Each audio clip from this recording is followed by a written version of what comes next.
Hi, Christian Bates, author of Calming Colic here for another video blog.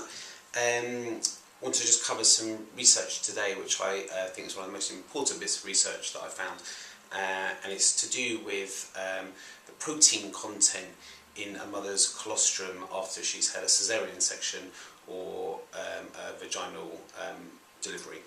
And what the research found was that if the mother had had a C-section, the protein content in her colostrum was lower than if she'd had a vaginal delivery. So nice bit of research, but again, as usual, didn't quite translate it into sort of a day-to-day something useful that a mother can use.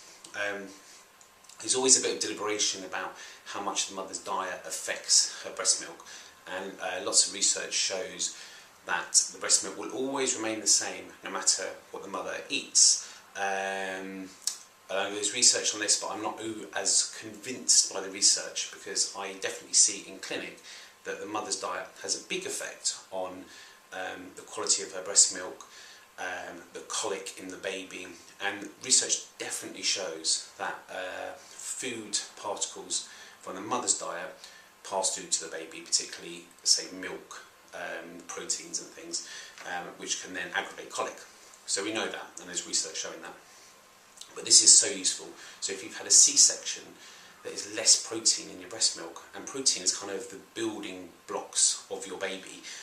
Maybe the carbohydrate is kind of the energy they have, but the protein, in fact, is what's kind of is building, you know, the muscle and the brain tissue and the nervous system and things and the bones of your baby. So imagine that maybe your breast milk has a lower protein content now because you've had the C-section. For me, this is just obvious that you have to eat more protein, give your body more chance of passing protein into the breast milk. So the argument here is sort of from the camp who believe that the breast milk is just stays as it is. They would just say that the protein will just come out, will just strip the mother of more protein, and then the breast milk will get all the protein that it actually needs. This research kind of goes against that, because it's saying that there is a variation in levels of protein in the breast milk because of the C-section.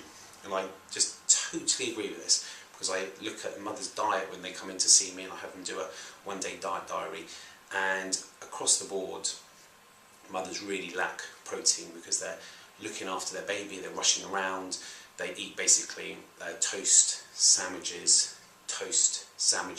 pasta, and very little meat. And I just had a lovely example a couple of weeks ago.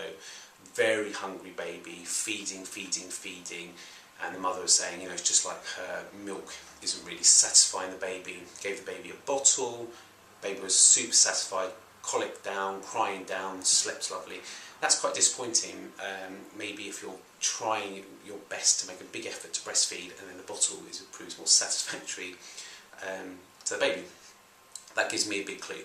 The formula is definitely heavier, you know, and more filling the breast milk. So what we need to do is make breast milk more filling and heavier. So the suggestion is for the mother to bump up the protein.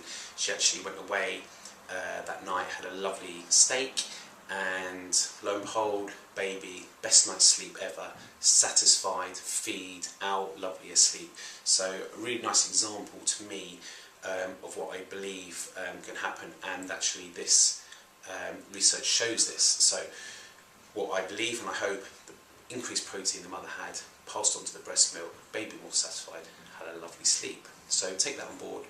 If you've had a C-section, your breast milk might be lower in protein, so you need to supplement